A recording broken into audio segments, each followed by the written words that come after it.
오늘 오면서 제가 예전 목회하던 교회가 생각이 좀 났습니다.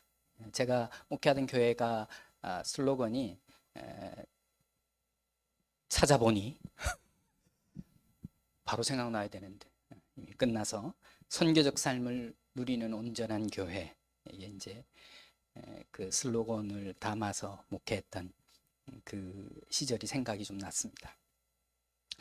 다시 한번 몸된 교회를 좀 돌아보고 성전된 저와 여러분을 조금 성찰하는 시간이 좀 되기를 바랍니다. 성찰은 그런 면에서 굉장히 중요한 행위입니다. 사전을 찾아보니까 자기 마음을 반성하고 살핌이라고 되어 있더라고요. 적어도 오늘 이 드리는 짧은 예배 시간 가운데 이런 귀한 성찰이 좀 일어날 수 있기를 바라고, 제가 다시 시작하는 무슨 개척교회와 같이 만약에 이 몸된 교회가 어떤 교회가 되어야 할지를 좀 고민하고 질문을 던지면서 자리에 섰습니다. 여러분, 교회는 무엇입니까?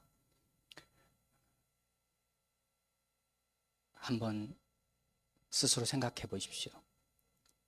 도대체 어떤 공동체를 구현한다는 건 뭐죠? 저는 오늘 교회에 대한 이야기를 하면서 동시에 선교 이야기를 좀 해보려고 합니다. 물론 여러분이 아는 그 선교는 아닙니다. 오늘 선교주의는 아니잖아요. 이 두 단어를 붙이면 선교적 교회입니다. 오늘 시간 관계상 제가 10장 후반부만 읽었고요. 오늘 10장 전체를 간략하게 살펴볼 텐데,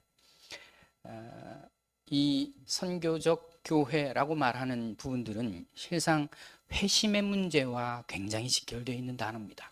회심. 어떤 행위를 하기 때문에 그 행위를 통해서 입증되는 게 아니라는 겁니다. 사고적 전환, 그러니까 생각 자체가 바뀌는 겁니다. 왜냐하면 그 생각이 바뀌어야만 삶이 전환되기 때문에 그렇죠. 그래서 좀 불편한 이야기가 될지 모르지만 어떻게 보면 저와 여러분이 함께 이 불편함에 좀 직면해야 합니다. 우린 정말 변화됐는가? 우린 정말 회심했는가? 전 이게 제가 시작할 때 인사 말처럼 어떻게 보면 진짜 좋은 교회, 진짜 매력적인 교회, 또 정말 온전한 교회에 대한 그 질문에 가장 근접한 단어들이 아닐까, 그런 생각을 합니다. 한 3년 차 이렇게 달려가는 기쁨의 교회 공동체가 전 이 질문들을 꼭 해보고 자신의 그 회심의 전환들을 어느 정도의 도상에 서 있는지를 묻고 또 답을 좀 찾아가실 수 있기를 바랍니다. 저와 여러분 대부분 오랜 시간 이 회심의 문제를 굉장히 오해한 경우가 있죠. 한순간의 이벤트 정도 이렇게 정의합니다. 물론 회심의 문제가 터닝 포인트가 없습니까? 그 말은 아닐 겁니다. 복음과 맞닥뜨리는 것이 있겠죠. 돌아서는 순간이 있을 겁니다. 문제는 이 회심은 거기서 끝나지 않는다는 데 있습니다. 회심은 사실 평생의 과정입니다. 우리가 예수 그리스도를 만나고 그 다음에 그 돌아섬을 멈춘다는 데 있다는 거죠. 그 한순간 시작되는 것 같지만 사실 완성된 건 아닙니다. 저와 여러분의 노력으로 얻는 구원은 더 아니죠. 구원의 안전성이 저와 여러분의 신념에 있는 게 아니라는 말입니다. 저와 여러분의 신념에 있지 않고 하나님의 신실하심에 있는 거예요. 그러니까 이게 그냥 문장으로만 가능한 이야기가 아니라 저와 여러분이 믿는 어떤 신념에 머무르지 않고 하나님의 신실하심에 있다는 그 약속의 내용과 그 충실함과 성실함이 도대체 무엇인지를 끊임없이 묻고 성찰하며 찾아가야 한다는 겁니다. 그래서 회심은 평생을 가는 겁니다. 끊임없이 하나님의 말씀에 비추어서 저와 여러분의 마음을 열고 우리가 잘못 가고 있는지, 올바로 이 방향을 향해서 끊임없이 그 표대를 향해서 정확하게 걸어가고 있는지를 살펴야 한다는 겁니다. 그게 회심입니다. 그래서 우리는 끊임없이 회심의 길로 들어가야 하는 것이죠. 오늘 읽었던 이 본문 10장이 보통 개정, 개역 한글, 일반 성경들 지금 가지고 있는 번역본들 보면 대부분 조금씩 제목이 달려 있잖아요. 있을 겁니다. 고넬료의 회심 사건, 이렇게 많이 적어놔요. 그래서 뭔가 이렇게 주인공이 고넬료 같은데, 사실은 이미 아시고 또 눈치를 좀 채셨겠지만, 사도행전 10장은 베드로 회심 사건을 다루고 있는 겁니다. 여러분, 베드로가 누굽니까? 이미 교회 리더예요. 사도라고요. 그래서 이 사도행전 10장의 이야기는 굉장히 충격적인 가르침입니다. 저와 여러분도 회심의 과정에 있다는 사실을 굉장히 잘 정확하게 보여주는 본문이죠. 구원을 향한 그 회심도 우리 가운데 있지만 그리스도의 형상으로 닮아가고 그 길을 정확하게 걸어가는 그런 회심을 끊임없이 성경은 우리에게 기록하고 있다는 겁니다. 끊임없이 정상을 보고 그 회심의 과정을 가야 하는 것이죠. 그 회심 공동체로서의 이 몸된 교회가 온라인 잘 맞추어져 있는지를 점검해야 한다는 겁니다. 기쁨의 교회가 많더라고요. 역시 크게 빵 터지진 않네요. 군포 기쁨의 교회 쳐야 된다고 그래서 제가 탁 쳤더니 있더라고요. 기쁨의 교회가 정말 계속 기쁘기만 합니까? 이렇게 아멘 하면 안 되는데, 어떻게 보면 어떤 교회든 어떤 신앙의 공동체든 자만할 수 없고 교만할 수 없는 근거가 여기에 있는 겁니다. 우리가 항상 우리 자신의 서 있는 위치를 돌아다보고 우리가 정말 이 길을 제대로 가고 있는지, 그 길이 도대체 뭔지를 묻고 따지면서 그 길을 서 있어야 합니다. 그러니까 겸손할 수밖에 없습니다. 바울도 그랬죠. 이 신앙 공동체가 정말 선교적 교회, 온전한 교회, 정말 기쁨이 넘치는 교회로 회심하는 일이 절박하게 필요했던 겁니다. 막 우리나라가 막 선교사들 한 2만 명 막 파송했다는 이야기, 그런 워딩을 많이 들어보셨죠? 그 이야기가 벌써 한 10년 전 이야기. 여러분, 선교적 회심이 전혀 일어나지 않아도 선교사로 나가는 사람 많습니다. 그나마 나는 내 신앙생활 하는데 기쁘다고요? 그나마? 현실적으로 기능적으로 목회가 얼마든지 가능합니다. 현상적으로 가능하다는 말입니다. 근데 그걸 만약에 따라간다 그러면 얼마나 비참한 일입니까? 이단들 보십시오. 똑같은 성경책 보고 똑같은 찬송 부르고 똑같이 목회하는 것 같은데, 제가 옛날에 한 20년 전 얘기지만 전도 폭발 프로그램 갔더니 거기서 예수님 처음 만난 목사님들 계시더라고요. 역시 또 웃지 않으시는데, 그게 우리 현실입니다. 우리가 그렇다고요. 본문은 고넬료의 그림보다 훨씬 크게 베드로 모습을 가지고, 선교적 회심들 안 이루어졌잖아, 너 정말 제대로 된 그림이 뭐야, 회심이 도대체 뭐니, 그 방향에 제대로 서 있니? 라고 끊임없이 물어보는 겁니다. 질문을 던지는 겁니다. 부활하신 예수님이 최초로 설명해주고 해석해주고 그렇게 친밀하게 9장까지 설명해줘도 이해하지 못하던 사람이 10장에 딱 와서 정말 멋지게 맞닥뜨리는 겁니다.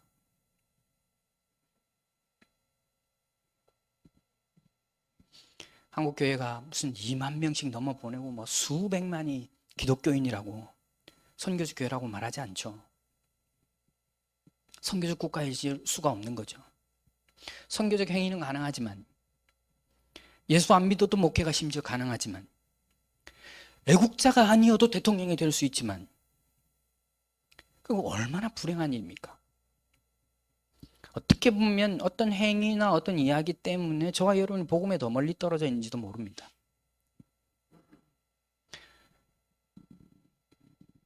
현지인들 전혀 사랑함이 없는데 현지 선교사로 살아갈 수 있는 것이죠.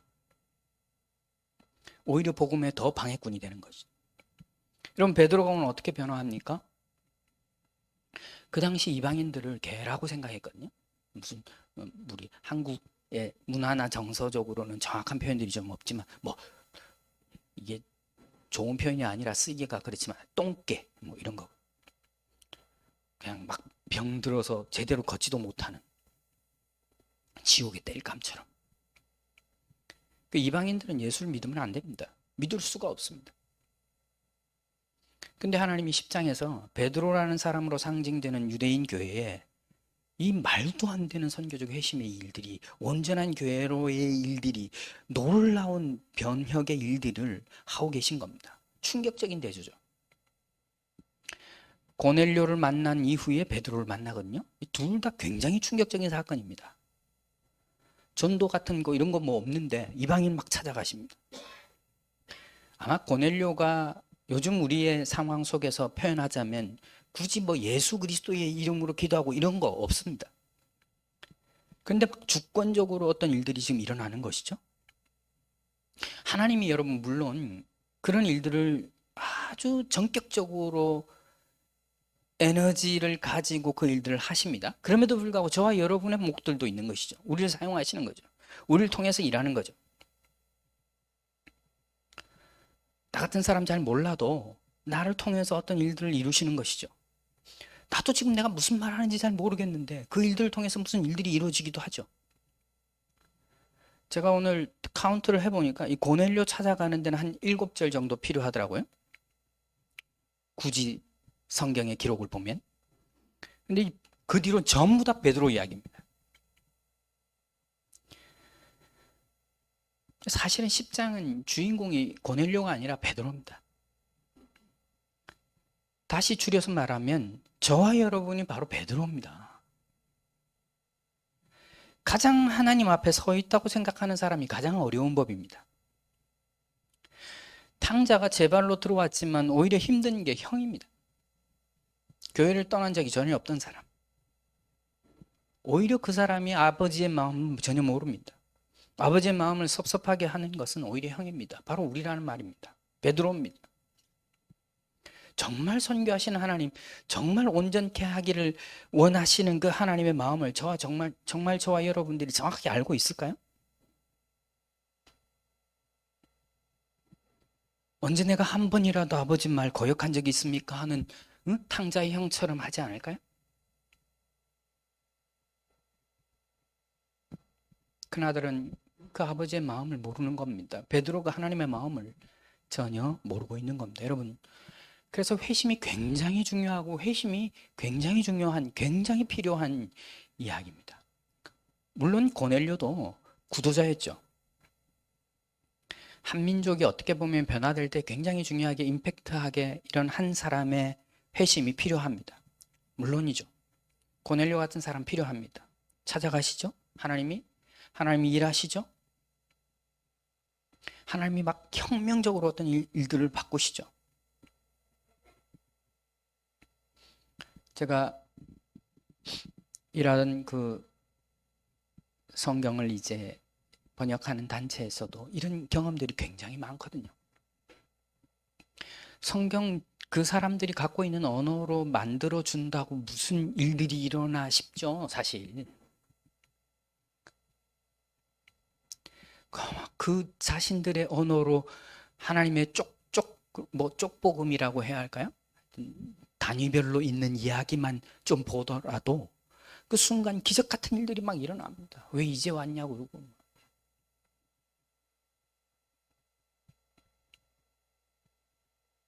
우리나라도 마찬가지죠. 홍삼 팔던 뭐 서상윤, 김진기, 백홍준, 이응창, 뭐 이성아,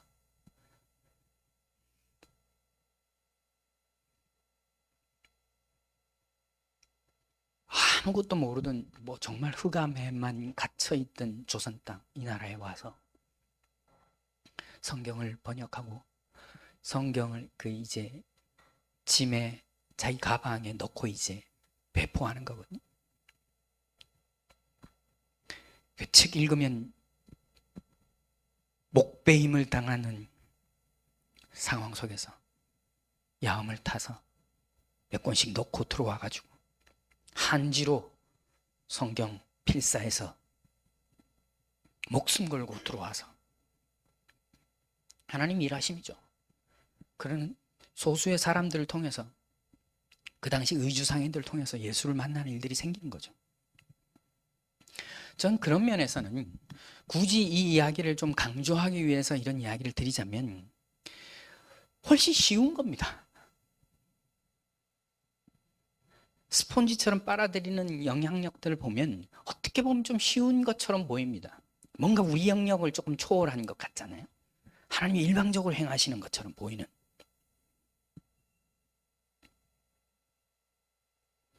물론 하나님이 하십니다. 하나님이 포기하지 않을 겁니다. 하나님이 달려 있습니다. 하나님이 하실 겁니다.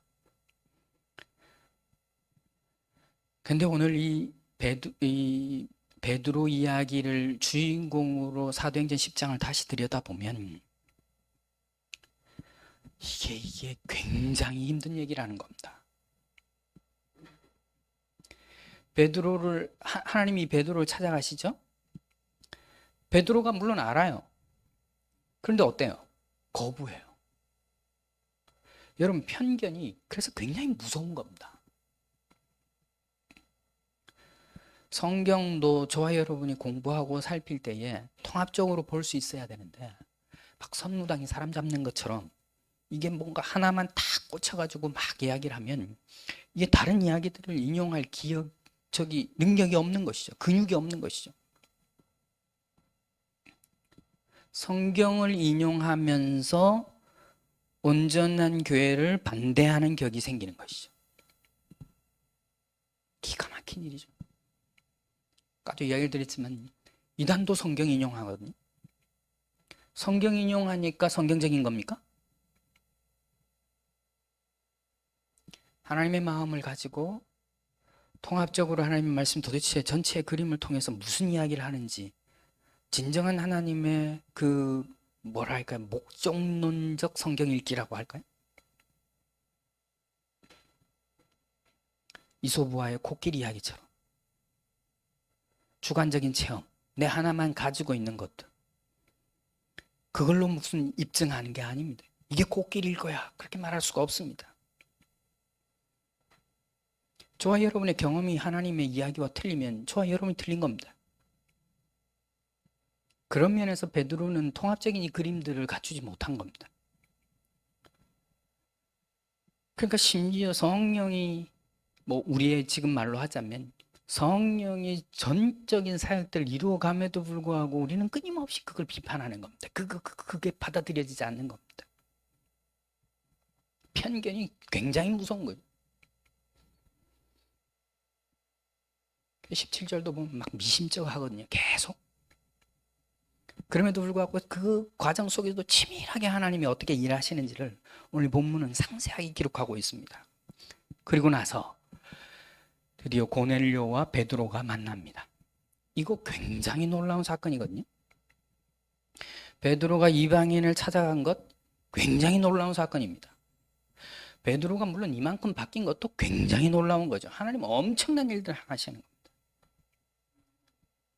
베드로를 준비시키고 초청합니다.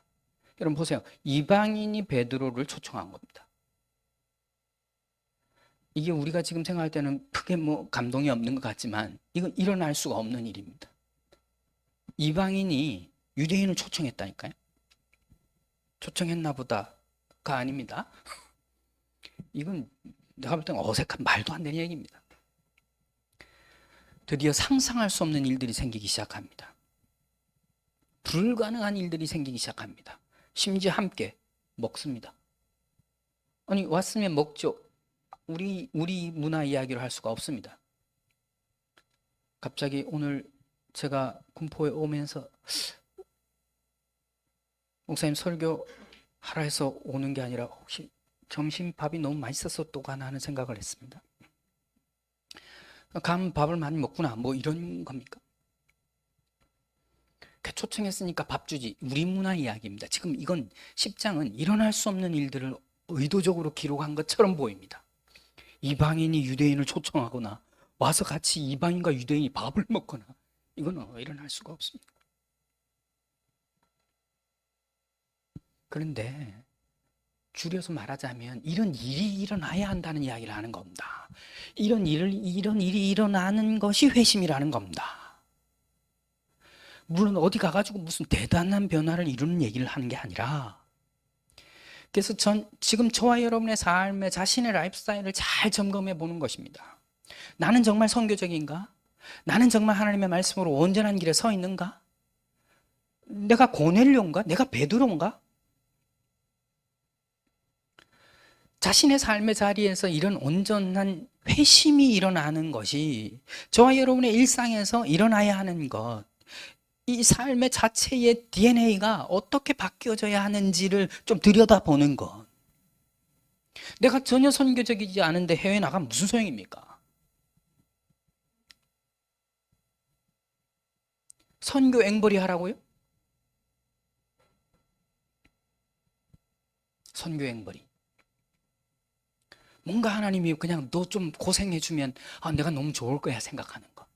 하나님 그런 겁니까? 뭐 아쉬워서 나를 좀 보내가지고 야 좀 제대로 했으면 좋겠어 싶습니까?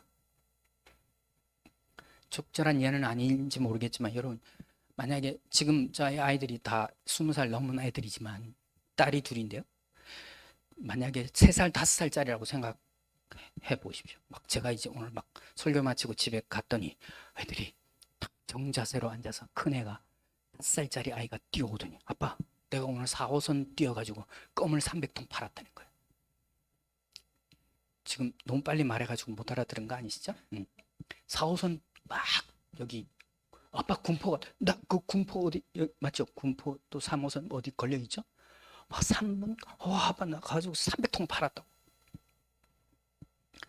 그 대화를 듣고 있던 3살짜리 아이가 아빠 나는 3호선과 골드라인까지 다 뛰어서 400통 팔았다는 거예요.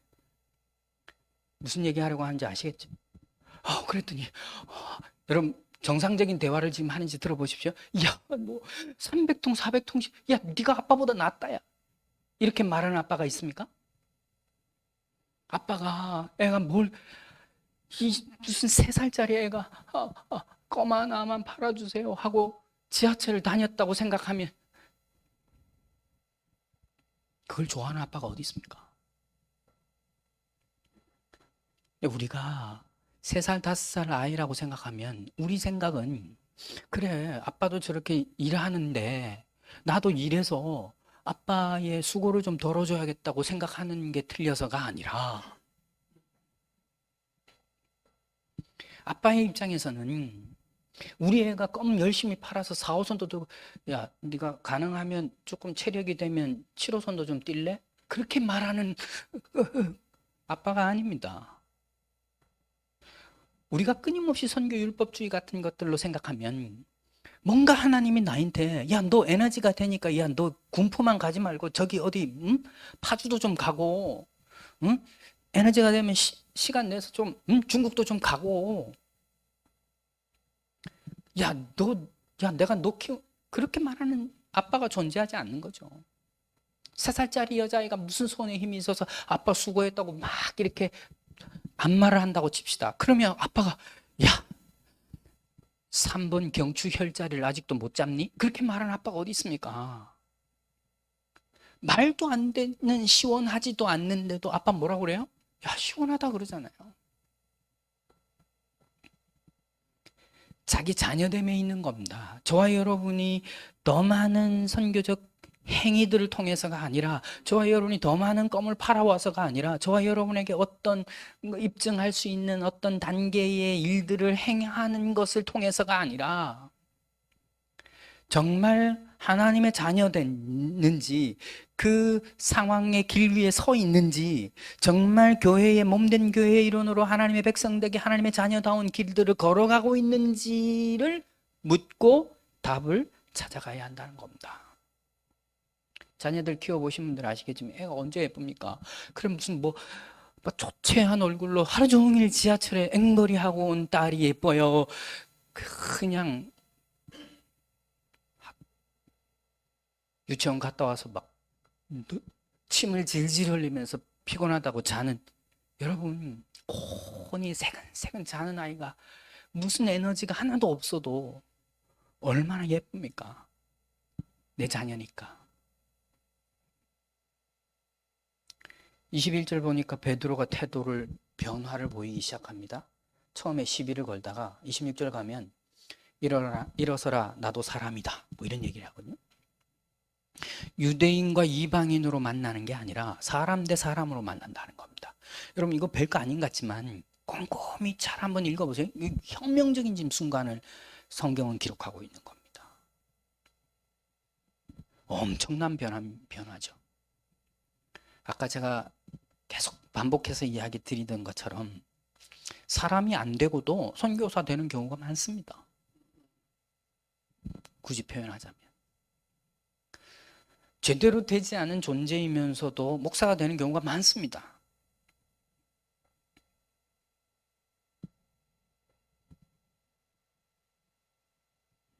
나도 사람이다. 별거 아닌 것 같지만 베드로의 이 고백은 엄청난 회심의 과정을 설명하고 있는 것이죠. 율법을 오해했다고 말하면서 34절 35절 가면 정말 혁명이 일어납니다. 사람을 외모로 보지 않으시고 그 사람의 인종이나 신분이나 연줄이나 학력이나 이런 것들로 차등화하지 않고 하나님에게는 모두가 동등하다, 이런 이야기를 합니다. 하나님을 경외하고 일을 행하는 사람은 다 받으시는 줄 깨달았느니라. 여러분, 이건 뭐 말도 안 되는 일이 일어난 겁니다. 고넬료의 회심을 보다 베드로의 회심을 보십시오. 이 변화를 한번 생각해 보십시오. 저는 이 회심의 과정이 지금 2025년을 살아가는 저와 여러분의 삶에도 정확하게 필요하다고 생각합니다.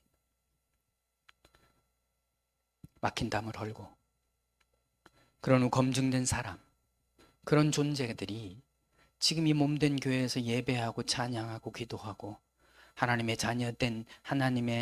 자녀됨을 인정받고 그 삶을 살아가는 겁니다.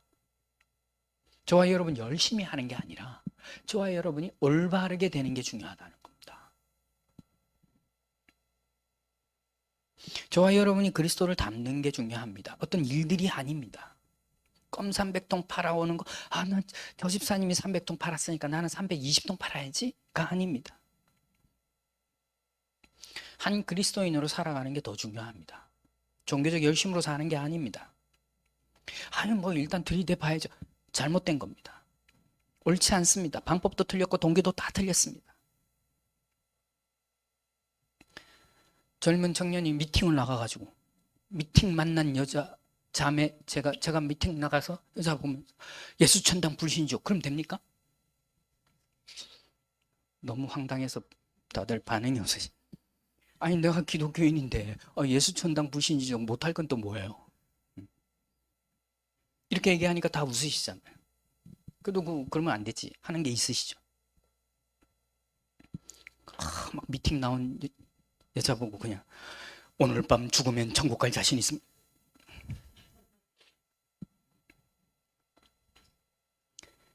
옛날에 한때 유행했던 만화 숏 짧게 나오는 4컷 뭐 8컷 되는 만화, 광수생각 이런 거 보신 적 있으세요? 제가 아직도 기억나는 아주 중요한 의미 있는 만화가 뭐였냐면 광수가 친구하고 끝말잇기를 하더라고요. 끝말잇기 아시죠? 네가 먼저 해 이랬더니 마그네슘 그러거든요. 지금 이게 무슨 얘기인가 싶으신가요? 마그네슘 하면 슘으로 뭘 해야 되잖아요. 광수가 당황해가지고 너무 어렵거나 긴 게 하지 말고 좀 쉬운 걸로 줄여서 해달라고 얘기를 해요. 그 다음 컷이. 그랬더니 친구가 고민을 좀 하더니 뭐라고 그러냐면 알았다고. 그러더니 그럼 우라늄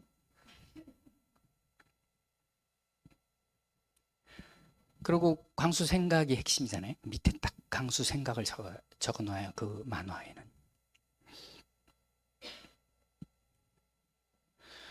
제가 지금 정확한 기록을 해놓은 건 아니기 때문에 정확하진 않지만 이런 이야기를 광수 생각으로 해놨더라고요. 여러분, 친구 없는 이유를 아시겠습니까? 대부분 자기 문제입니다.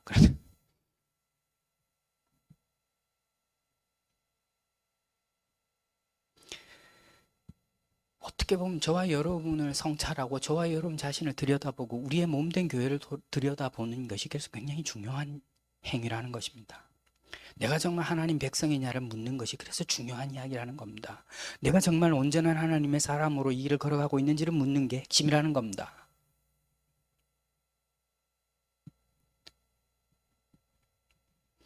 무슨 끝말잇기 하는데 무슨 마그네슘, 우라늄 그런 이야기를 하면 안 되죠. 미팅 나와가지고 무슨 예수 천당 불신이죠. 그러면 안 되죠.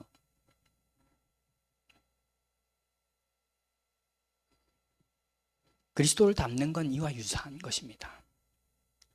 그리스도를 닮아간다는 말은 온전한 교회로 몸된 교회를 이루어 간다는 말은 그냥 무조건 들이미는 얘기가 아니라는 겁니다. 당장 뭐 하자는 얘기가 하는 걸 자꾸 하는 게 아니라는 겁니다. 저는 그런 면에서 선교의 굉장히 결정적 오류 중에 하나가 가라고 말하는 겁니다. 계속 가라는 거예요. 일단 가고 보자는 거죠. 제가 볼 때 성경의 명령이 아닙니다. 제가 볼 때 그 나이키의 명령에 가깝습니다. 너무 그런가요? 나이키 명령입니다. Just do it 뭐 이런 거. 베드로를 만나고 사람과 사람을 만나고 인격과 인격이 대면하고 상식적인 대화를 주고받고 이런 변화를 거쳐야 한다는 겁니다. 여러분, 이게 회심이라니까요. 저와 여러분이 그래서 변해야 되는 겁니다. 예배하고 찬양하고 기도하고 또 저와 여러분의 삶의 현장으로 나가서 거기에서 또 응대하고 사람들 대하고 직장 출근해가지고 온갖 컴플레인을 받아내는 수고함들이 있고 아이들 기저귀 가다가면서 또 아이들 유치원 보내가면서 또 데리고 와야 하며 그 순간순간 많은 일들을 처리하는 그 모든 순간들에 사람과 사람을 만나고 하나님과의 만남들을 통해서 계속해서 변화를 경험하는 것, 그게 회심이라는 겁니다.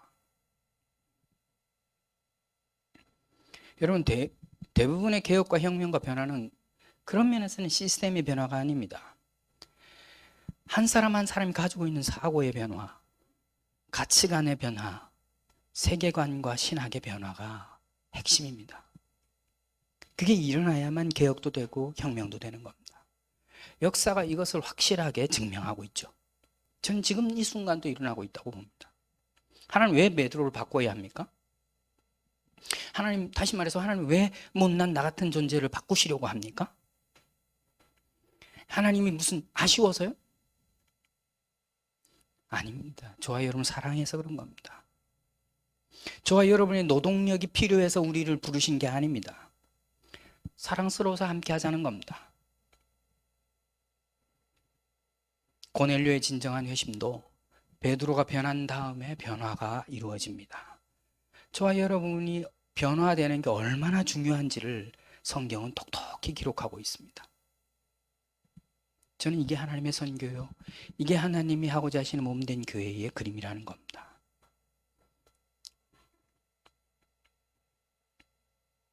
종교 행위하는 것으로 만족하지 마시고 정말 우리 가운데 사랑들이 일어나서 사람 대 사람으로 만나고 함께 사랑하고 축복하고 우리가 정말 하나님의 자녀됨의 권세를 누리고 살고 있는지, 내가 정말 하나님의 자녀로 누리고 살고 있는지, 더 많은 종교적 행위를 통해서 하나님이 기뻐하실 거라고 생각하는 것에서 뒤돌아서서 하나님의 정말 기뻐하시는 자녀됨의 권세를 누리고 당당하게 이 길을 걸어가고 있는지를 들여다보는 것, 그것을 통해서 하나님은 회심한 사람, 회심의 공동체를 통해서 이 땅에 주의 일들을 이루어 가신다 생각합니다. 고넬료도 베드로도 다 변화를 경험합니다. 그러고 나서 삶의 폭들이 넓어지기 시작합니다. 신앙도 마찬가지입니다. 좀 불편해도 뭔가 부침이 있는 것처럼 보여도 하나님을 신뢰하고 넘어가면서 하나님의 풍요가 저와 여러분 가운데 들어오는 것입니다. 여러분, 이게 축복입니다. 그래서 예수 그리스도를 따르는 하나님을 믿는, 예수 그리스도를 믿는 자의 최대의 수혜자는 말 그대로 저와 여러분들입니다. 주님을 따라가는 그 여정 가운데 불러주신 거, 그게 최고의 복인 겁니다. 정말 마지막으로 결정적으로 이렇게 회심해야 할 이유가 그럼 무엇입니까? 교회의 교회됨 때문입니다. 교회의 교회됨. 마태복음 16장에 알다시피 신앙 고백 위에 그리스도의 교회를 세우거든요. 민족교회가 아닙니다. 하나님의 몸된 교회가 실제로 그런 교회라는 겁니다. 하나님의 공동체, 우주적 교회. 베드로의 고백은 이 반석 위에 내 교회를 세울 거라고 말하는 것이죠. 유대인의 교회를 말하는 게 아닙니다. 믿습니다. 이 교회는 하나님의 전 우주적인 교회입니다. 기쁨의 교회가 정말 마음을 다해서 이런 교회가 좀 되기를 바랍니다. 여러분, 이게 진짜 좋은 교회고 이게 진짜 온전한 교회입니다. 여기가 지금 무슨 뭐 더 많아져가지고 너무 내 속 얘기를 하니 막 더 많아져가지고 막 밥 먹을 시간도 없어요. 목사님, 이 목사님, 우리 교회 이제 사람이 너무 흘러 넘쳐가지고 여기 예배를 드릴 수 없으니 우리 3부 5 갑자기 아까 보이지 않던 밝은 얼굴이 보니까 좀 당황스러운데요. 이제 뭐 5부로 나누어야 드릴 것 같고요. 5부로 나누어서도 안 될 것 같으니까 장소를 옮겨야 될 것. 여러분, 그게 갑자기 행복하겠다는 생각이 좀 한편 들리죠. 여러분, 그게 좋은 교회가 아니라 정말 이곳에서 사람 대 사람으로 만나고 이곳에서 정말 사고의 변화가 일어나고 하나님의 말씀을 통합적으로 알아가면서 하나님의 마음을 깨닫고 내가 정말 하나님의 백성의 권세를 마음껏 누리고 사는 그 평안과 화평과 위로와 그게 있냐고 물으셔야 된다는 거예요. 내가 갖고 있는 아무리 얘기해봐 내가 변하나 봐라, 성령도 나를 못 받고, 이게 아니라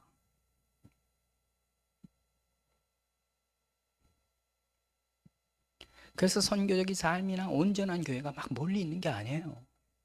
막 주위에 큰 교회 있다고 클릭해가지고 한번 살펴보고 여기는 인테리어를 하면 자신을 돌아보는 겁니다. 우리의 몸된 교회를 돌아보는 겁니다. 그리고 물으셔야 돼요. 나는 정말 회심한 존재인가? 우린 정말 하나님의 몸된 교회를 이루어가기에 합당한 교회인가? 이게 좋은 교회입니다.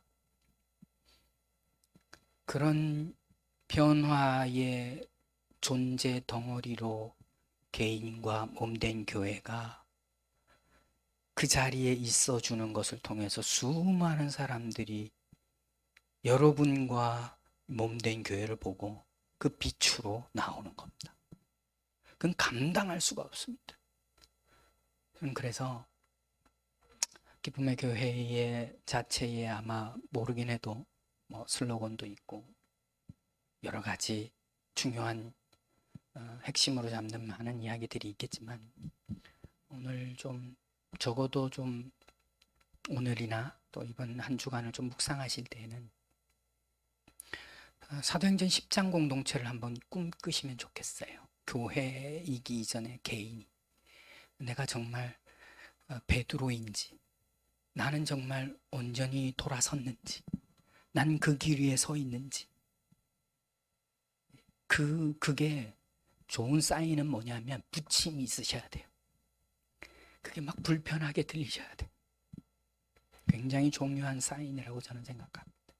그래서 우리 기쁨의 교회가 또 모르지만 이제 이 한 2, 3년의 교회 공동체가 출발해서 뭐 우리 물리적으로 말하자면 걸음마 단계에 있는 아직 어린아이의 나이이지만 5년, 10년 이렇게 진행이 될 때마다 순간순간이 정말 성숙하고 온전한 한 개인, 한 교회, 사회의 빛의 덩어리로 아주 매력적인 교회로 이 길을 좀 걸어갈 수 있기를 바랍니다. 얼마나 좋습니까? 예배할 수 있는 공동체에 사람이 있고 건물이 있고 무엇보다 밥도 맛있고 녹음하나요? 밥도 맛있고요. 제가 그때도 그런 생각이 들지만 저도 이제 해외 생활들을 오래 해서 그런지 이제 꼭 한인교회 막 시작하는 한인교회 공동체 같은 느낌들이 많이 들거든요. 한인교회는 여러 가지 열악한 부분들이 한국적이지는 않으니까 외국에 있다 보니까 이제 막 모든 걸 다 해요. 모든 걸 한 예배 가운데 다 하거든요. 예배도 드리고 아이들 예배까지 다 드리고 식사도 하고 교제도 다 하고.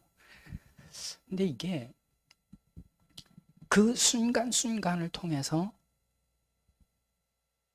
인식하든 인식하지 않든 사람 대 사람으로 만나고 하나님과 자신이 자녀됨의 권세로 대화하고 내가 어떤 것들을 더 잘했기 때문에 예쁨 받을 거라고 생각하지 않고 나의 아버지, 나의 주님이시기에 내가 그것으로 충분히 만족한다라는 의식들을 조금씩 근육을 키워가는 것.